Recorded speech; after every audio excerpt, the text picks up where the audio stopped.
I remember the first time I saw Owen Larkin. It was one of those blistering summer days, the kind that leaves you feeling sticky and tired. I was part of a dental outreach program, traveling to rural communities to provide free checkups.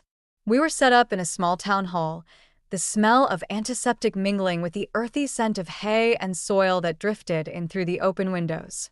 "Hey, you must be Marin," a deep voice said, snapping me out of my thoughts. I turned to see Owen, his broad shoulders filling the doorway. He had this easy smile, the kind that makes you feel like you've known him forever, and I couldn't help but smile back. "That's me," I replied, wiping my hands on my scrubs. "And you must be Owen. Thanks for helping us set up today." He nodded, his eyes crinkling at the corners. "No problem. My boys are getting their checkups, so I figured I'd lend a hand." As we worked, I found myself drawn to his warmth and the way he spoke about his sons, Finn and Leo. There was a kindness in his voice that resonated with me, a promise of family that I had been yearning for. But there was something else too, a heaviness that lingered in his words, like an unspoken burden. Later that evening, Owen invited me to dinner at his family's farm. I was eager to see more of his world, to understand the life he was offering. The farmhouse was charming, with its creaky wooden floors and the smell of fresh bread wafting from the kitchen. I was introduced to his parents, Gladys and Harold, who greeted me with polite smiles that didn't quite reach their eyes. As we sat down to eat, conversation flowed easily at first. Owen's sons were delightful, Finn with his curious questions and Leo with his shy smiles. But beneath the surface, I could feel an undercurrent of tension, especially from Gladys. Her eyes flicked over me like she was assessing an intruder. "So, Marin," Gladys said, her voice sharp enough to cut through the chatter. "How do you find farm life? It's quite different from what you're used to, I'd imagine." I hesitated, feeling the weight of her scrutiny. "It's definitely different," I admitted, trying to keep my tone light. "But I'm enjoying it so far." Gladys gave a thin smile, her gaze unwavering. "It takes a certain kind of person to handle it. Not everyone's cut out for this life." The words hung in the air, and I felt a flicker of doubt. Was she right? Could I really fit into this world, or was I just fooling myself? After dinner, I overheard a conversation between Owen and his mother. I hadn't meant to eavesdrop, but their voices carried through the open window as I helped Finn and Leo with a puzzle in the living room. "She seems nice," Owen was saying, his tone defensive. "Nice isn't enough, Owen," Gladys replied, her voice low but firm. "This isn't just about you. It's about the farm, the boys. We don't need someone who'll run at the first sign of trouble." I felt a chill run down my spine. Her words were like a slap in the face, a reminder of the uncertainty that loomed over everything. My heart ached with the desire to belong, to prove that I could be part of their family. But now, doubt had crept in, whispering that I might never be enough. That night, as I lay in bed, I couldn't shake the feeling of unease. Owen had seemed oblivious to his mother's concerns, but I couldn't ignore them. Was I really ready to give up my career, my life, for a chance at something that might never be mine? I stared at the ceiling, the shadows shifting in the moonlight. The promise of family had drawn me in, but now it felt like a fragile dream, one that could shatter with the slightest touch. I wanted to believe in it, to fight for it, but the path ahead was uncertain, and I wasn't sure I had the strength to walk it alone. As sleep finally claimed me, I knew one thing for sure. Things were about to change, and I had to be ready for whatever came next. Little did I know, the seeds of doubt planted that night would grow into something much more complicated, setting me on a path I never expected to walk. Life on the farm turned out to be a lot harder than I'd imagined. The days started before the sun was even up, with the rooster's crow acting as my alarm clock. I'd stumble out of bed, still half asleep, and dive into a never-ending list of chores. Feeding the animals, collecting eggs, and tending to the garden became my new normal. It was exhausting, and I felt like I was constantly playing catch-up. Owen was always busy, his focus entirely on the farm. He'd leave early and come back late, covered in dirt and sweat, with barely a moment to spare for a conversation. It was like living with a ghost, present but distant. I tried to talk to him about my day, about how hard I was finding everything, but he'd just nod, his mind clearly elsewhere. One afternoon, as I was struggling to fix a broken fence, Finn came over, watching me with those big, curious eyes of his. "Do you miss your old job?" he asked, his voice barely above a whisper. I paused, wiping my brow with the back of my hand. "Sometimes," I admitted. "But I wanted to be here, with you and Leo." He nodded, chewing on his lip thoughtfully. "Grandma says you might not last, that you're too soft for this." The words stung, even though they were just a child's innocent observation. I forced a smile, ruffling his hair. "Well, I'm tougher than I look." But the truth was, I wasn't so sure. Gladys's words echoed in my mind, feeding my insecurities. She seemed to take every opportunity to point out my shortcomings, her disapproval hanging over me like a dark cloud. I tried to brush it off, to focus on the boys and making a home here, but it was hard not to feel like an outsider. One evening, after a particularly grueling day, I found myself in the kitchen with Gladys. We were preparing dinner in silence, the only sound the rhythmic chopping of vegetables. I could feel her eyes on me, weighing and judging. "You know," she said finally, breaking the silence, "Owen's late wife, Sarah, she was a natural at this. Took to it like she was born for farm life." I nodded, unsure of what to say. It felt like a comparison I could never win, a shadow I could never step out from under. "She knew how to keep things running smoothly," Gladys continued, her tone almost nostalgic. "It's not easy, managing all of this." "I'm trying," I said softly, my hands stilling on the knife. She gave a non-committal hum, turning back to her task. "Trying is good, but sometimes it's not enough." Her words lingered long after the conversation ended, gnawing at my resolve. I wanted so desperately to prove myself, to show that I could be part of this family. But with every passing day, it felt like I was slipping further away from that goal. A few days later, something happened that shifted everything. I was in the barn, struggling to stack hay bales, when I overheard Owen talking to his father, Harold. Their voices were low, but the barn was quiet enough for me to catch snippets of their conversation. "She's not cut out for this, Dad," Owen was saying, frustration evident in his tone. "I don't know if she can handle it." Harold grunted, the sound of him shifting his weight audible. "You chose her son. But maybe it's time to rethink things. The farm needs someone strong." My heart sank. It was one thing to face Gladys's criticism, but hearing Owen's doubts cut deeper than I expected. I wanted to confront him, to demand to know if he really felt that way, but fear held me back. What if he agreed with his father? What if I wasn't enough? Instead of confronting him, I threw myself into the work, determined to prove them wrong. But it was like trying to fill a bottomless pit. No matter how hard I worked, it never seemed to be enough to change their minds.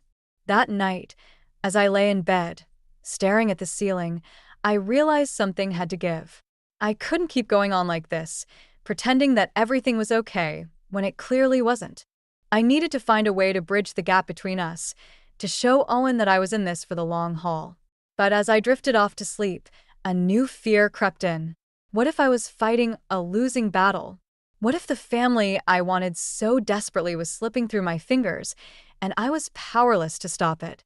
The uncertainty gnawed at me, leaving me restless and anxious. I didn't have the answers yet, but I knew I had to find them soon. Because if I didn't, I risked losing everything I'd worked for, everything I'd dreamed of. And that was a reality I wasn't ready to face. The attic was a place I'd avoided since moving in. It was dusty and cramped, with cobwebs hanging like ghostly curtains. But Owen had asked me to find some old photo albums, so there I was, sifting through boxes that hadn't been touched in years. I was about to give up when I stumbled upon a small, unmarked box tucked away in the corner. Curiosity got the better of me, and I pulled it out, blowing off the layer of dust. Inside, I found a collection of letters tied with a faded blue ribbon. The handwriting was neat and familiar, and as I read the first letter, my heart sank. They were from Sarah, Owen's late wife. Her words painted a picture that was both intimate and haunting. She wrote about feeling trapped, about the unyielding expectations from Owen's family, and the pressure to be someone she wasn't.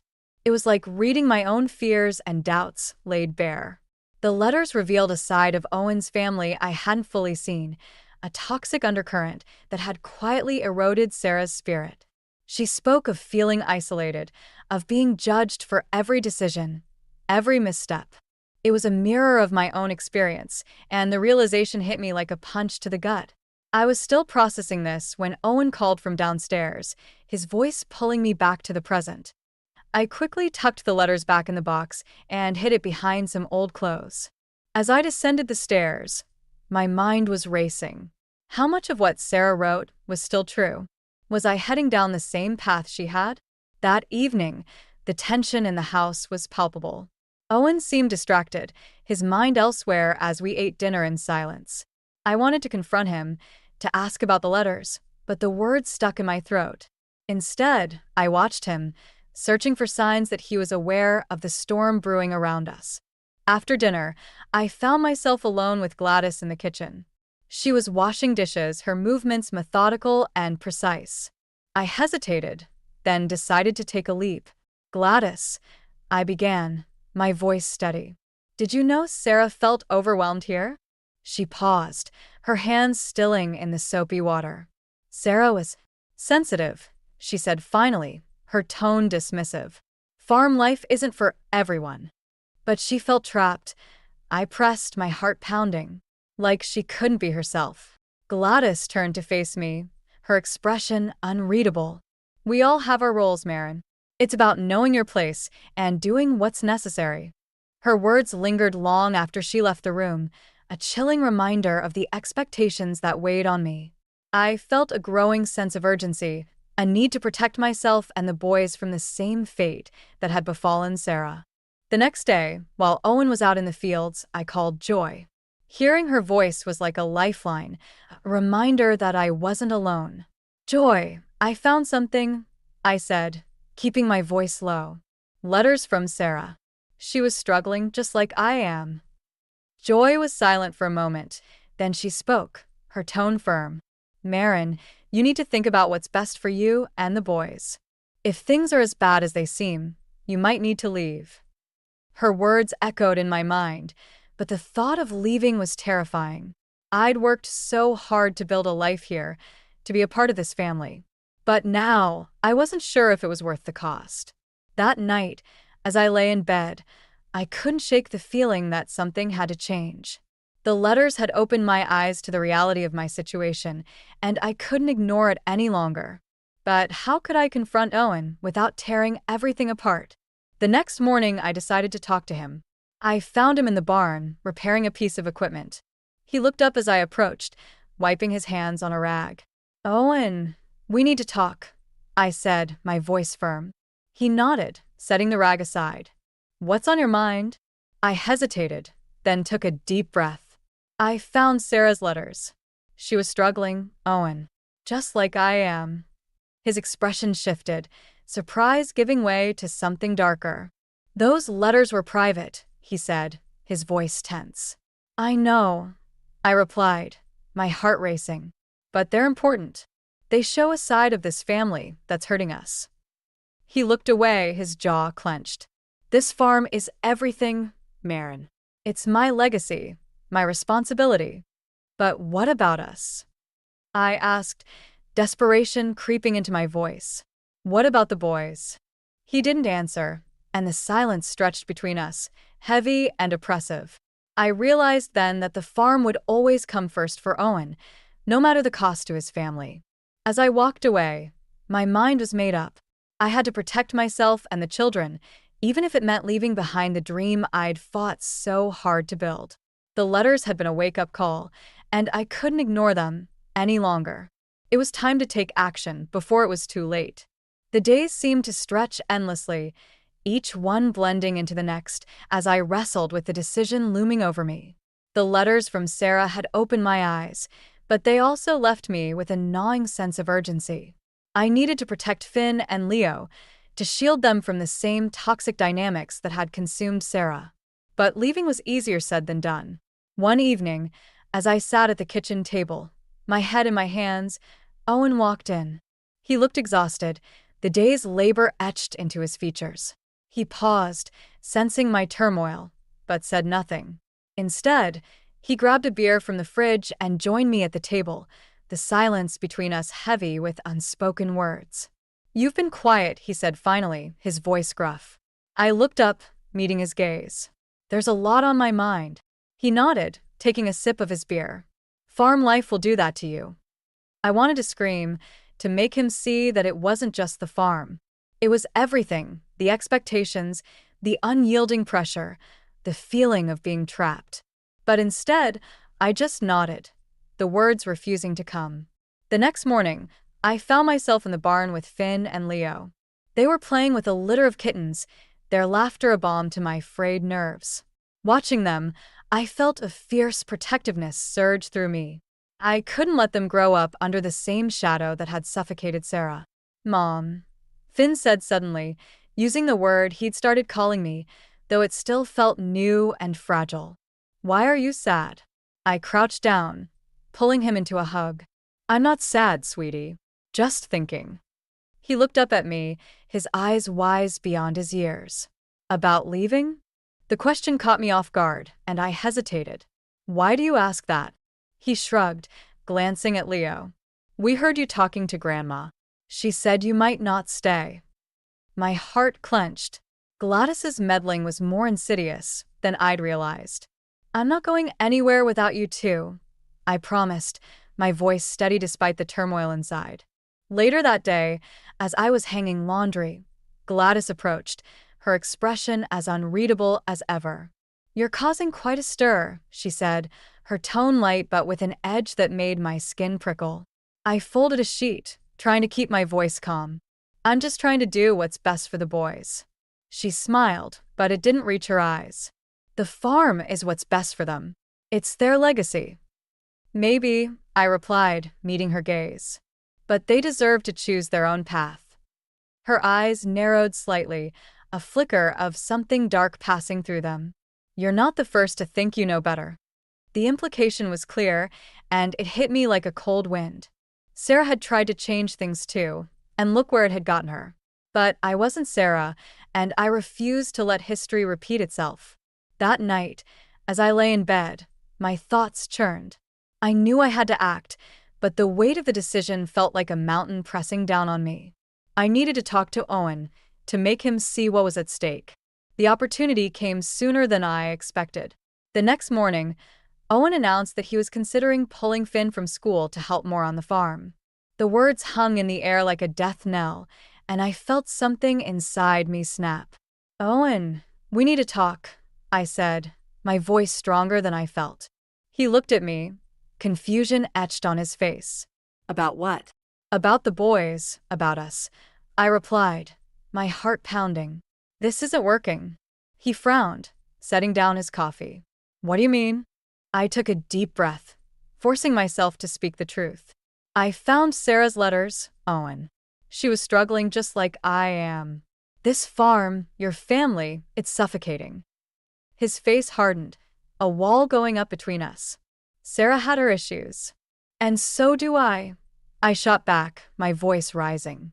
"But this isn't about me or her. It's about Finn and Leo. They deserve better." He stood, his chair scraping against the floor. "You think taking them away is better?" "I think giving them a choice is better," I said, meeting his gaze. "They shouldn't have to live with this pressure." The silence that followed was deafening, and I realized I'd crossed a line. But I couldn't back down now.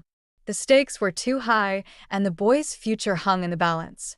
As Owen turned and walked away, I knew the time for waiting was over. I had to act, to protect the children and myself from a life that would only lead to more heartache. The decision was made, and there was no turning back. The only question was how and when. And deep down, I knew the answer was sooner rather than later. The morning started like any other, with the sun barely peeking over the horizon as I dragged myself out of bed. My body felt heavy, weighed down by the decisions I knew I had to make. I moved through the house like a ghost, my mind racing with thoughts of the future and the uncertainty that lay ahead. I found Owen in the kitchen, already dressed and ready for the day. He glanced up as I entered, his expression unreadable. "We need to talk," I said, trying to keep my voice steady. He nodded, setting down his coffee cup. "About what?" "About Finn and Leo," I replied, my heart pounding. "And about us." His eyes narrowed slightly, a flicker of irritation crossing his face. "What about them?" "I don't think pulling Finn from school is the right decision," I said, choosing my words carefully. "He needs to be with other kids to learn and grow." Owen sighed, running a hand through his hair. "The farm needs him, Marin. We all have to pitch in." "But at what cost?" I asked, my voice rising. "He's just a child, Owen. He deserves a childhood." He shook his head, his expression hardening. "This is his legacy. He needs to understand that." The conversation was going nowhere, and I could feel the frustration building inside me. I wanted to make him see, to understand that this wasn't just about the farm. But the wall between us felt insurmountable. Later that day, as I was tending to the garden, Gladys approached. Her presence was like a shadow, always lurking just out of sight. "Owen tells me you're causing trouble again," she said, her voice laced with disapproval. "I'm trying to do what's best for the boys," I replied, not bothering to hide my frustration. She gave a small, dismissive laugh. "You think you know better than us? This farm has been in the family for generations. It's not something you can just walk away from." I straightened, meeting her gaze. "Maybe it's time for change. For the boys' sake." Her eyes flashed, and for a moment, I saw something like fear in them. "You're playing a dangerous game, Marin."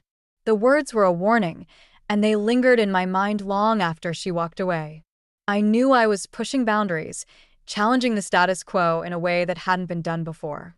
But I couldn't ignore the feeling that I was running out of time. That evening, as I sat in the living room with Finn and Leo, the weight of my decision pressed down on me. I watched them play, their laughter a bittersweet reminder of what I stood to lose.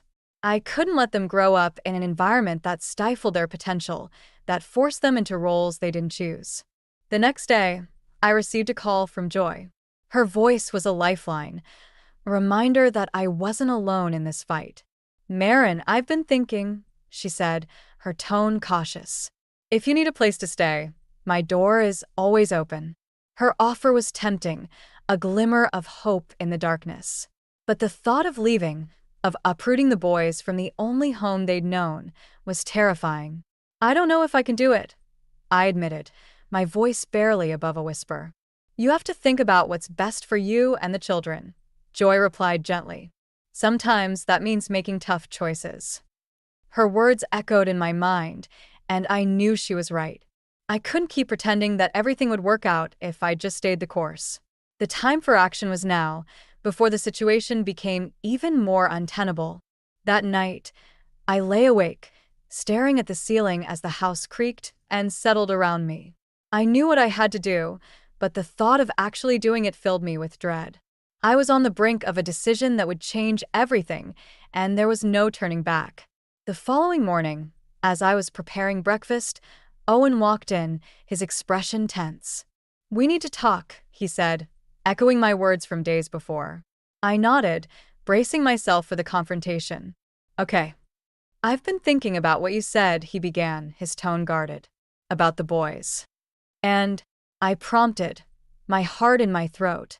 He hesitated, a flicker of uncertainty crossing his face. "Maybe you're right. Maybe they need more than just the farm." The admission was unexpected, a crack in the facade that had kept us apart.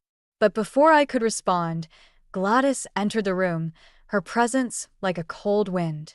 "You're not seriously considering this, are you?" she demanded, her voice sharp. Owen glanced at her, then back at me, his resolve wavering. "I don't know," he admitted, his voice barely audible. The moment of vulnerability was gone, replaced by the familiar tension that had become our norm. I realized then that I couldn't rely on Owen to make the right choice, not with his mother's influence looming over him. As I watched them argue, I felt a sense of clarity wash over me. I couldn't wait for Owen to change, to see things my way. I had to take matters into my own hands for the sake of my children and the future I wanted for them. The decision was made, and I knew what I had to do. It was time to leave, to build a new life where the boys could thrive, free from the shadows of the past. And this time, I wouldn't let anything stand in my way. The morning air was crisp, a stark contrast to the turmoil brewing inside me. I had spent the night tossing and turning, my mind a battlefield of fear and determination. I knew what I had to do, but the path ahead seemed fraught with obstacles and uncertainty. I found Owen in the barn, his back turned as he worked on repairing a piece of equipment. The sight of him, so absorbed in the farm, only fueled my resolve. I approached, my footsteps barely audible over the rustle of hay. "We need to talk," I said, my voice barely above a whisper. He turned, wiping grease from his hands. "What is it, Marin?" I took a deep breath, the words tumbling out before I could stop them. "I'm leaving, Owen. I'm taking the boys." His expression shifted from confusion to disbelief, then to anger. "You can't be serious." "I am," I replied, my voice steady despite the tremor in my hands. "This isn't the life I want for them. Or for me." He shook his head, a bitter laugh escaping his lips. "You think you can just walk away? This is their home." "It's not a home if it feels like a prison," I shot back, the words sharper than I intended. The silence between us was thick with tension, each of us unwilling to back down. I could see the hurt in his eyes, but I couldn't let it sway me. "Not now." "You're making a mistake," he said finally, his voice low. "Maybe," I admitted, "but it's my mistake to make." I turned to leave, my heart pounding in my chest, when his voice stopped me. "What about the farm? The legacy?" I paused, glancing back at him. "I can't sacrifice my happiness or the boys' future for a legacy. They deserve a choice." As I walked away, I felt both liberated and terrified. I had taken the first step, but the road ahead was daunting. I had no idea how I was going to make it work, but I knew I had to try. Back in the house, I found Finn and Leo playing quietly in the living room. Their innocence was a stark reminder of why I was doing this. I knelt beside them, my heart aching with the weight of what I had to say. "Boys," I began, my voice soft. "We're going on an adventure." Finn looked up, his eyes wide with excitement. "An adventure?" "Yes," I said, forcing a smile. "We're going to visit Aunt Joy." Leo's face lit up, and he clapped his hands. I love Aunt Joy. Their enthusiasm was infectious, but it also made the reality of our situation hit home. I was uprooting their lives, taking them away from everything they knew. But I had to believe it was for the best.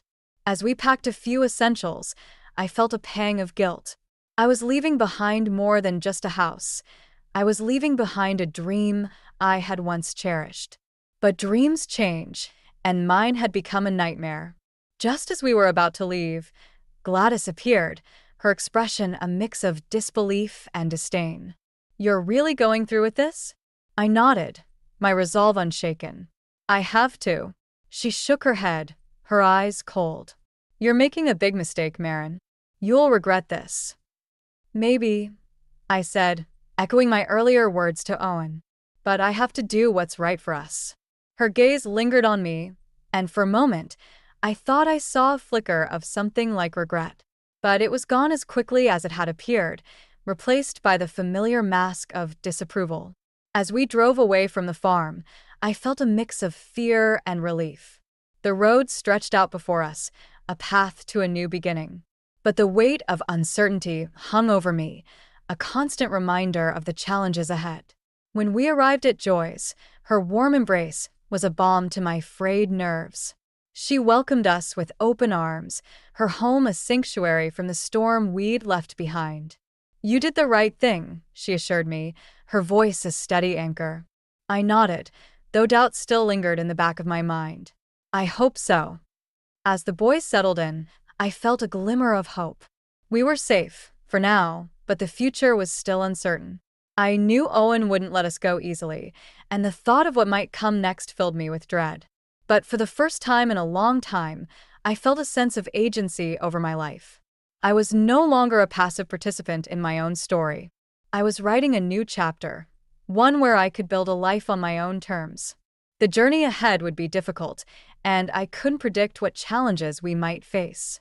But I was ready to fight for the life I wanted for myself and for the boys. And that, I realized, was the first step toward true freedom. The city buzzed with life, a stark contrast to the quiet isolation of the farm. It was a new world, filled with possibilities, but also uncertainties. Joy's apartment was a refuge, a sanctuary where the boys and I could begin to heal. But even here, the shadows of the past lingered, a reminder that our journey was far from over. I was in the kitchen, trying to focus on making dinner while the boys played in the living room. My mind kept drifting back to the farm, to the confrontation with Owen and the look in his eyes when I told him we were leaving. It was a mix of disbelief and betrayal, emotions that mirrored my own. Joy entered, her presence a calming balm. "How are you holding up?" she asked, her voice gentle. I shrugged, trying to muster a smile. "Better, I think. It's just a lot to process." She nodded, understanding in her eyes. "You've been through so much, Marin, but you're stronger than you know." I wanted to believe her, but the weight of what I'd done was still heavy on my shoulders. I was about to respond when the doorbell rang, its chimes slicing through the air like a warning. Joy exchanged a glance with me, her expression suddenly tense. "I'll get it," she said, moving toward the door. My heart pounded in my chest as I watched her open it, revealing Owen standing on the threshold. He looked different, the usual confidence in his stance replaced by something more vulnerable. "Marin," he said, his voice a mixture of relief and desperation. "We need to talk." I hesitated, glancing at Joy. She gave me a small nod, a silent reassurance that I wasn't alone in this. "Okay," I said finally, stepping forward. "Let's talk." We moved to the balcony, the city lights twinkling below us like stars. The air was cool, a gentle breeze ruffling my hair as I faced Owen. "I didn't come here to fight," he began, his voice subdued. I need to understand." I crossed my arms, trying to steady my racing heart. "Understand what, Owen?" "Why you left," he said, his eyes searching mine. "Why you took the boys." I took a deep breath, the words tumbling out before I could stop them. Because I couldn't stand by and watch them become trapped in a life they didn't choose. I couldn't let them lose their childhood. He nodded slowly, pain flickering across his face. "I thought I was doing what was best for them. For us." "I know you did," I replied, my voice softening. "But sometimes, what's best for the farm isn't what's best for the family." He looked away, the weight of my words settling between us. "I didn't see it. Not until you left." I felt a pang of sympathy, but I couldn't let it sway me. "Owen," I found Sarah's letters. She felt the same way, and it destroyed her. He flinched, the mention of his late wife a sharp reminder of the past. "I didn't know," he admitted, his voice barely audible. "I didn't know she was so unhappy." We stood in silence, the city noise a distant hum. I could see the struggle in his eyes, the realization that he had been blind to the pain around him. "I'm sorry," he said finally, his voice breaking. "I'm sorry for everything." The apology hung in the air, a fragile offering of peace. I wanted to accept it, to believe that things could change, but the scars were still too fresh. "I need to do what's right for the boys," I said, my voice firm. "They deserve a chance to find their own path." He nodded, a flicker of understanding in his eyes. "And what about us?" I hesitated, the question catching me off guard. "I don't know," I admitted. "I need time to figure that out." He reached out, his hand brushing mine. "I just want you to be happy, Marin, whatever that means."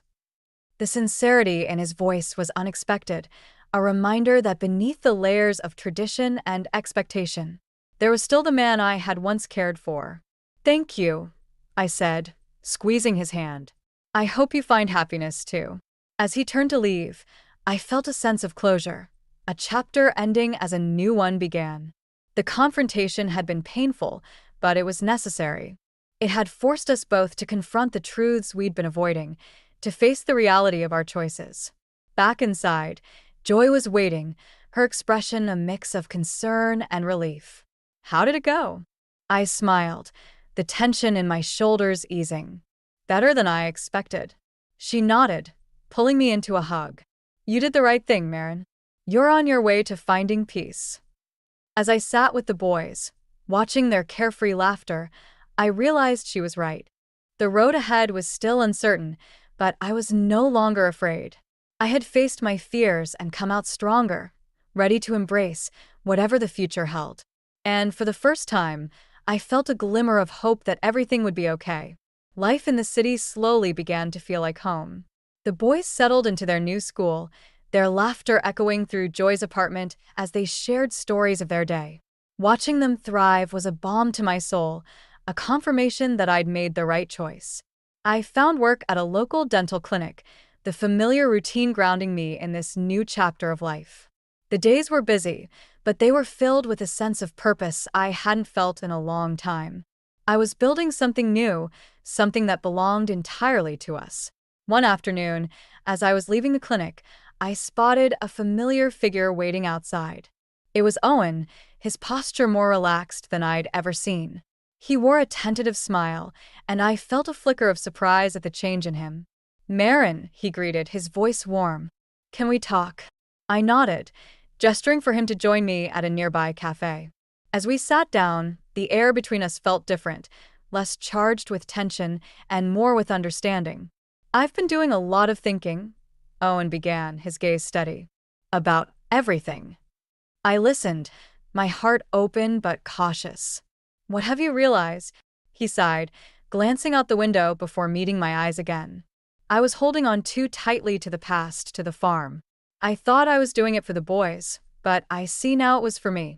His admission was unexpected, a glimpse into the transformation he'd undergone. The boys are happy here, I said softly. They're thriving. I can see that, he replied, a hint of sadness in his voice. And I'm glad. I want what's best for them and for you. I reached across the table, placing my hand over his. Thank you, Owen. That means a lot. We sat in silence for a moment, the weight of our shared history hanging between us. It was a moment of closure, a chance to lay old ghosts to rest. I've decided to sell the farm, Owen said suddenly, his voice steady. It's time for a new chapter for all of us.